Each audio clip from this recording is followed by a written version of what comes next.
Hello friends, কেমন আছো সবাই? আশা করি সবাই অনেক অনেক ভালো আছো। আর আজকের এই ভিডিওতে আমরা রিয়াল মাদ্রিদের প্রেজেন্ট সিচুয়েশন এবং এই সিজনের সাইনিংগুলো নিয়ে কথা বলবো। রিয়াল মাদ্রিদের এই সাইনিংগুলোর মধ্যে কোন কোন সাইনিংগুলো দলের জন্য প্রয়োজনীয় ছিল আর কোনগুলো ছিল বিলাসী সাইনিং, সে বিষয় নিয়ে কথা বলবো।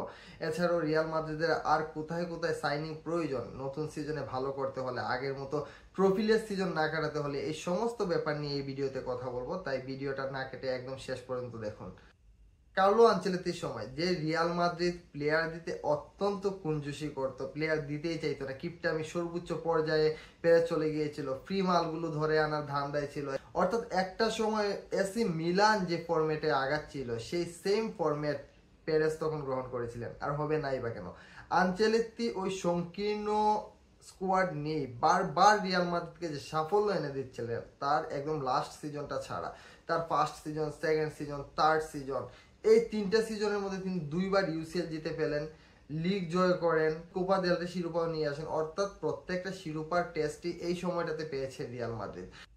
আর যখন টাকা খরচ না করে, কোনো রিএনফোর্সমেন্ট না করে সাফল্য আসে, তখন শুধু শুধু টাকা খরচ করার কি দরকার?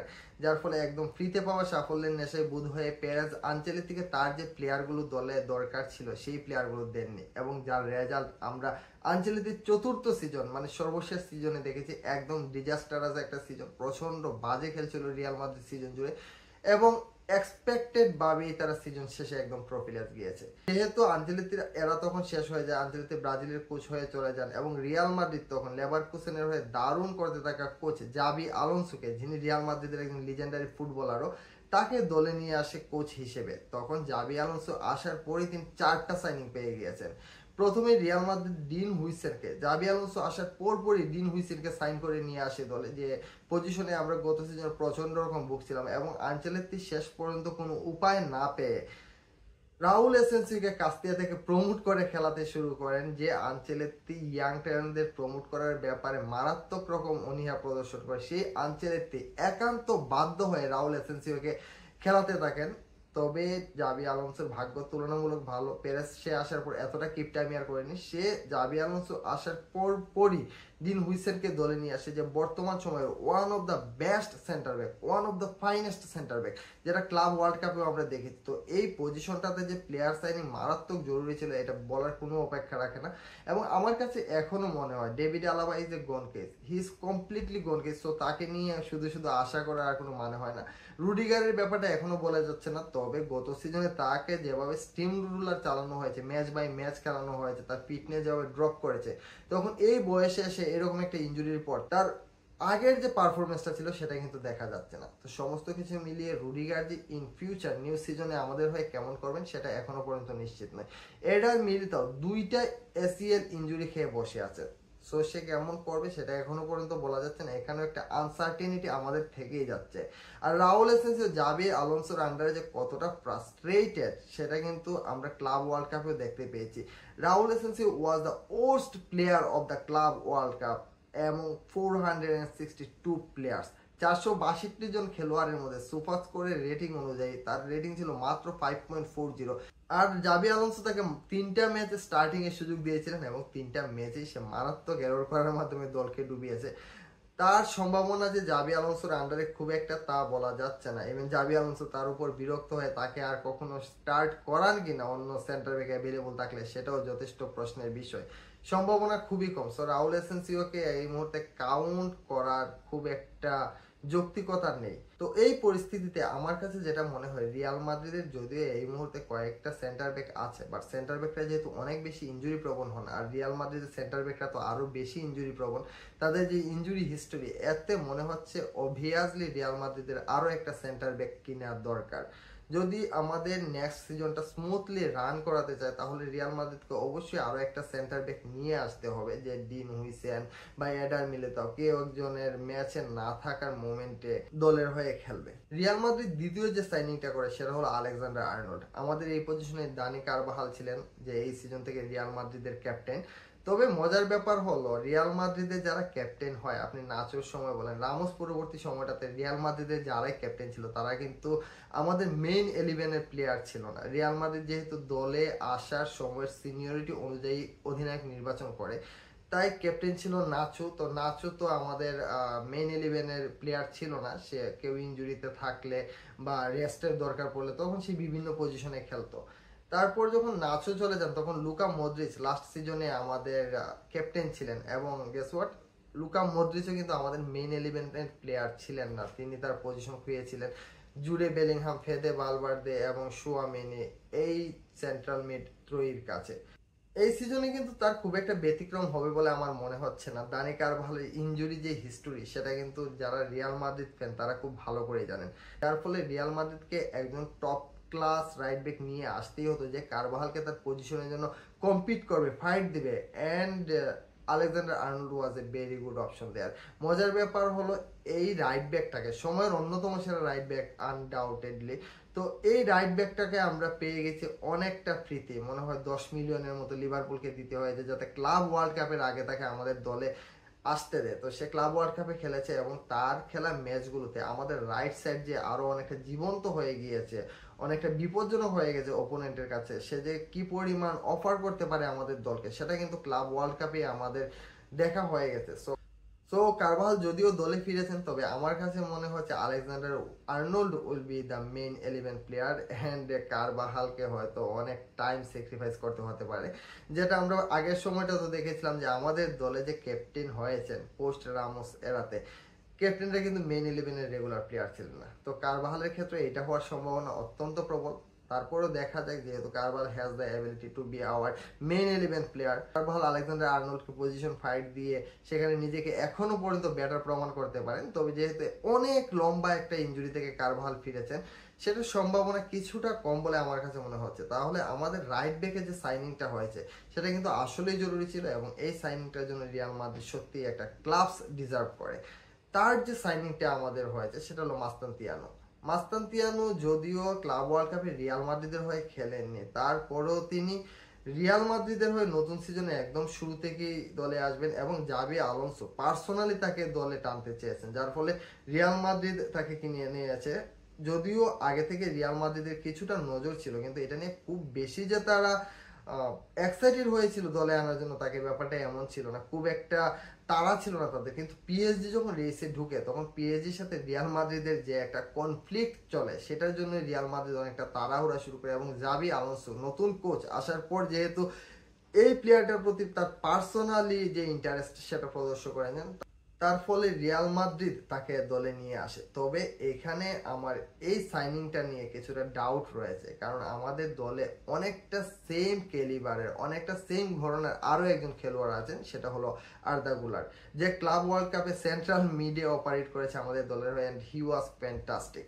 সো মাস্তান্তিয়ানো এবং আর্দা গুলার অনেকটা সেম ক্যালিবার, সেম ঘরনার, সেম টাইপের দুজন খেলোয়াড় দলে আনার পরে এটা আমার কাছে মনে হচ্ছে অনেকটা পিএসজি ওই রেসে নামার কারণে রিয়াল মাদ্রিদ তাকে নিয়ে এসেছে। বাট এটা কতটা জরুরি সাইনিং ছিল আই ডোন্ট নো। যদি রিয়াল মাদ্রিদ রদ্রিগোকে ছেড়ে দেয়, যেটা সম্ভাবনা রাইট নাও অনেক বেশি, জাবি যেহেতু রদ্রিগোকে ক্লাব ওয়ার্ল্ড কাপে একেবারেই চান্স দেননি, প্রথম ম্যাচে চান্স দেওয়ার পর সে জাবিকে এতটাই হতাশ করেছে, জাবি তারপর আর তার দিকে ফিরেও তাকাননি। ইভেন যে ম্যাচটাতে আমরা পিএসজির সাথে 4 গোল খেয়ে হারছিলাম নিশ্চিতভাবে, ওইখানে শেষ মুহূর্তেও রদ্রিগোকে বেঞ্চেই বসিয়ে রাখছিলেন জাভি। সো এখানে অনেকটা বলা যায় রদ্রিগো যদি ক্লাব ছেড়ে চলে যায় তাহলে আমাদের রাইট উইঙ্গার কে হবে, ব্রাহিম দিয়াজ এখানে আছে, আমাদের আর্দা গুলার আছে, এখন মাস্তান্তিয়ানো এসে অ্যাড হয়েছে। আর্দা গুলারকে যদি সেন্ট্রাল মিডে শিফট করা হয় তাহলে সেন্ট্রাল মিডে আর্দা গুলার নেমে গেলে মাস্তান্তিয়ানো এবং ব্রাহিম দিয়াজ তাদের কাউকে হয়তো রাইট উইংয়ে খেলানো হবে, যদি আমরা 3 মেন ফরওয়ার্ড লাইন নিয়ে খেলি। তবে এই সাইনিংটা খুব একটা যে প্রয়োজনীয় ছিল দলের জন্য সেটা আমার কাছে মনে হচ্ছে না, যদিও আরো একটু বেটার টিম বিল্ড করার জন্য এটা করা হয়ে থাকতে পারে। আমাদের ফোর্থ যে সাইনিংটা সিজনের, অর্থাৎ এখন পর্যন্ত রিয়াল মাদ্রিদ যে 4টা সাইনিং করেছে তার মধ্যে সর্বশেষ সাইনিং সেটা ছিল রিয়াল মাদ্রিদের জন্য একটা ক্রাইং নিড, অত্যন্ত জরুরি একটা সাইনিং। গত সিজনে আমরা দেখেছি আমাদের মেন্ডি, ফার্ল্যান্ড মেন্ডি কিন্তু অলরেডি এ গন কেস, সে এতটাই বাজে পারফর্মার হয়ে গেছে রাইট নাও যে রিয়াল মাদ্রিদে খেলার জন্য যে যোগ্যতাটা দরকার সেটা কিন্তু এই মুহূর্তে মেন্ডির মধ্যে নাই, যে এবিলিটি থাকা দরকার সেটা এই মুহূর্তে মেন্ডির মধ্যে নাই, যে পারফরমেন্স থাকা দরকার সেটা কিন্তু মেন্ডি আমাদেরকে একদমই দিতে পারে না গত সিজনে। আমাদের গত দুইটা ইউসিএল জেতার পেছনে মেন্ডির দারুণ অবদান ছিল, আমি এটা মোটেও অস্বীকার করছি না এবং তার প্রতি আমার যথেষ্ট রেসপেক্ট আছে। তবে আমরা যদি প্রেজেন্ট সিচুয়েশনের কথা বিবেচনা করি তাহলে দেখা যাচ্ছে মেন্ডির পারফরমেন্স কিছুতেই তার রিয়াল মাদ্রিদের লেফট ব্যাক হিসেবে থাকার যে জাস্টিফাই করার কথা সেটা কিন্তু জাস্টিফাই করছে না। তো এই ক্ষেত্রে আমাদের ব্যাকআপ হিসেবে যে লেফট ব্যাক ছিলেন ফ্রান গার্সিয়া, কার্লো আনচেলত্তির আন্ডারে গত সিজনে বেশ কয়েকবার সুযোগ পেয়েছেন অল্প সময়ের জন্য, কিন্তু খুব একটা ইমপ্রেস করতে পারেননি, মাঝে মাঝে জ্বলে উঠেছেন, মাঝে মাঝে খুবই খারাপ করেছেন। তো সেই ফ্রান গার্সিয়া জাবি আলোনসোর আন্ডারে ক্লাব ওয়ার্ল্ড কাপে দারুণ করলো, এটা তো আর আমরা জানতাম না সে কতটা ভালো করবে। তারপরে কিন্তু একটা অনিশ্চয়তা থেকেই যায়, আর যেহেতু আমাদের অপোনেন্ট টিমে লামিন ইয়ামালের মতো রাইট উইঙ্গার আছে, তাই এল ক্লাসিকোর কথা বিবেচনা করে হলো আমাদের লেফট ব্যাকে ভালো একজন লেফট ব্যাক অবশ্যই দরকার। সো এই পজিশনে রিয়াল মাদ্রিদের দুর্দান্ত একটা প্লেয়ার দরকার ছিল, যেটা ক্যারেরাসের সাইনিং এর মাধ্যমে রিয়াল মাদ্রিদ করে নিয়েছে। যদিও আগের তিনটা সাইনিং এর মতো এতটা সহজভাবে এই সাইনিংটা হয়নি, বেশ কিছু যক্ষী ঝামেলা পুয়াইয়া তারপরে তাকে দলে টানতে হয়েছে। তবে finally Carreras is our man right now and will see him at our left back from the next season. That will be really fantastic to see the battle between Lamine Yamal and Carreras. তবে এখানে যেহেতু আমাদের Fran Garcia backup হিসেবে আছে, আমার কাছে মনে হয় টিমের স্ট্রেংথ বাড়ানোর জন্য, টিমের ডেপথ বাড়ানোর জন্য ফ্রান গার্সিয়াকে এখন ছেড়ে দেওয়া মোটেও সমীচীন হবে না। আমরা এই পজিশনে দারুণ একজন লেফট ব্যাক এনেছি, এখন ফ্রান গার্সিয়ার মতো একজন লেফট ব্যাক যদি থাকেন, তিনি ক্যারেরাসকে কন্টিনিউয়াসলি পুশ করতে থাকবেন। তার যে পারফরমেন্স ছিল ক্লাব ওয়ার্ল্ড কাপে, তাতে নিঃসন্দেহে তিনি এত সহজে নিজের স্থান ছেড়ে দিতে চাইবেন না, কোনো আপোষে দিয়ে দিতে চাইবেন না।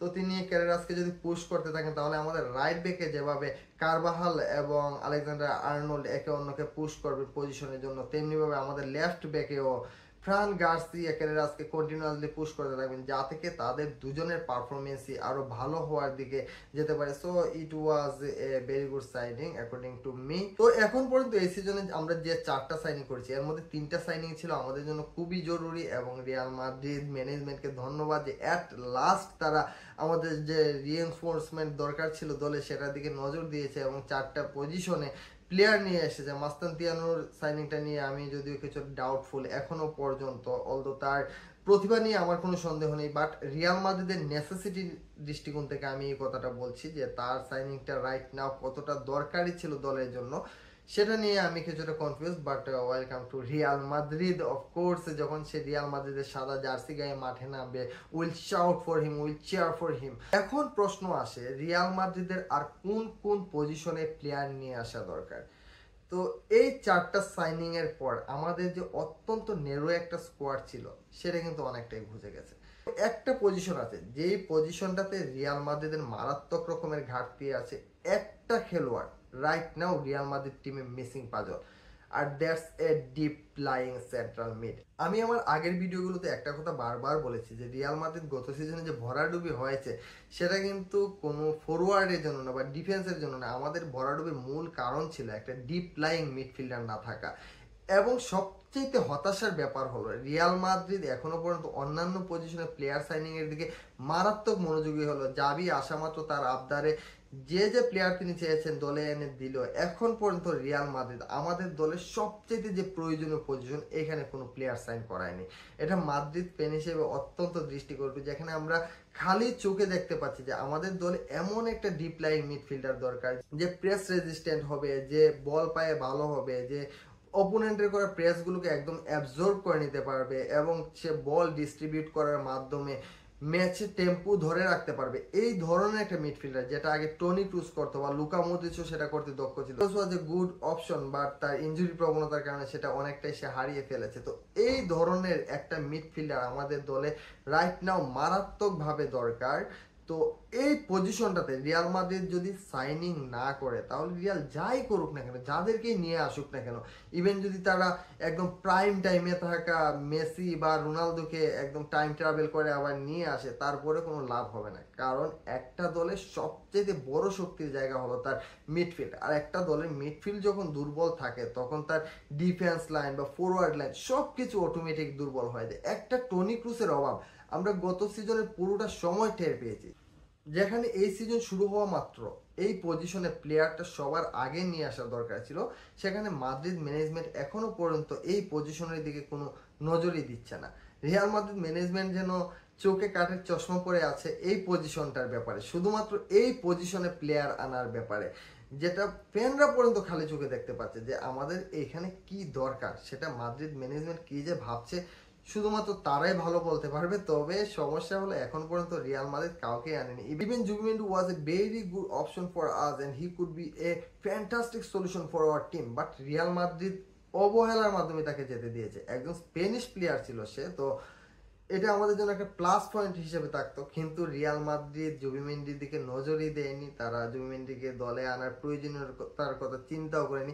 এমনকি টনি ক্রুস পার্সোনালি নিজে স্টিলারকে রিয়াল মাদ্রিদের কাছে সাজেস্ট করেছেন, কিন্তু রিয়াল মাদ্রিদ টনি ক্রুসের মতো একজন ইন্টেলিজেন্ট প্লেয়ারের কথাতেও এখনো পর্যন্ত কোনো কর্ণপাত করেনি। স্টিলারকে নিয়ে শুরু দিয়ে কিছুটা রিউমার দেখা গিয়েছিল, কিন্তু এখন সেই রিউমারগুলো পুরোপুরি অফ হয়ে গেছে, যার ফলে একটা ধোঁয়াশা থেকেই যায় যে রিয়াল কি আরো একবার দলের জন্য একটা প্রয়োজনীয় সাইনিং না করার মাধ্যমে আরেকটা সিজন জলাঞ্জলি দিবে, নাকি রিয়াল মাদ্রিদ এমন কারো জন্য অপেক্ষা করছে যাকে আনার পর সবাই আনন্দে আত্মহারা হয়ে যাবে, যেভাবে এর আগে আমাদের কোনো ভালো সেন্ট্রাল ফরওয়ার্ড না এনে কিলিয়ান এমবাপ্পের জন্য অপেক্ষা করছিল মাদ্রিদ, এমন কারো জন্য কি রিয়াল মাদ্রিদ অপেক্ষা করছে? এমন তো কোনো রিউমারও নেই। তো সব মিলিয়ে রিয়াল মাদ্রিদের এই ট্রান্সফার উইন্ডোটা ফ্যান্টাস্টিক রাইট নাও এখন পর্যন্ত। তবে একটা ডিপ লাইং মিডফিল্ডার কেনার আগ পর্যন্ত কিন্তু সেটা সম্পূর্ণ হচ্ছে না। আশা করি মাদ্রিদ ম্যানেজমেন্ট অতি শীঘ্রই এই পজিশনটার দিকে নজর দিবে, এবং আমরা কিন্তু ক্লাব ফাইন্যান্সিয়ালি কতটা ভালো করলো, কতটা লাভজনক অবস্থান আছে, এই ব্যাপারগুলোর চাইতে অনেক বেশি প্রেফার করি রিয়াল মাদ্রিদের ট্রফি জেতাটা, ভালো খেলাটা, যে খেলা দেখলে চোখে শান্তি পাওয়া যাবে, এইটা কিন্তু আমরা মাদ্রিদ ফ্যানরা অনেক বেশি পরিমাণে চাই। সো রিয়াল মাদ্রিদ এই পজিশনটার দিকে নজর দিবে এমনটাই আশা করছি। স্টিলারের দাম যে খুব বেশি ব্যাপারটা কিন্তু এমন না, 45 মিলিয়ন অ্যারাউন্ড এরকম একটা দাম তার, তো এটা খুব বেশি যে এমন কিন্তু না। তো রিয়াল মাদ্রিদ চাইলে এই পজিশনটাতে প্লেয়ার নিয়ে আসতে পারবে, এবং আমি আশা করি শেষ পর্যন্ত রিয়াল মাদ্রিদ অবশ্যই কাউকে না কাউকে এই জায়গাটাতে নিয়ে আসবে। রিয়াল মাদ্রিদ ফ্যান হিসেবে রিয়াল মাদ্রিদের এখন পর্যন্ত ট্রান্সফার উইন্ডোটা আপনাদের কাছে কেমন লেগেছে, এবং যে ডিপ লাইন মিডফিল্ডারের ব্যাপারটা, এটা নিয়ে আপনাদের কি মতামত অবশ্যই কমেন্ট বক্সে জানাবেন। আর যদি ভিডিওটা ভালো লেগে থাকে তাহলে লাইক, কমেন্ট এবং সাবস্ক্রাইব করে দিবেন।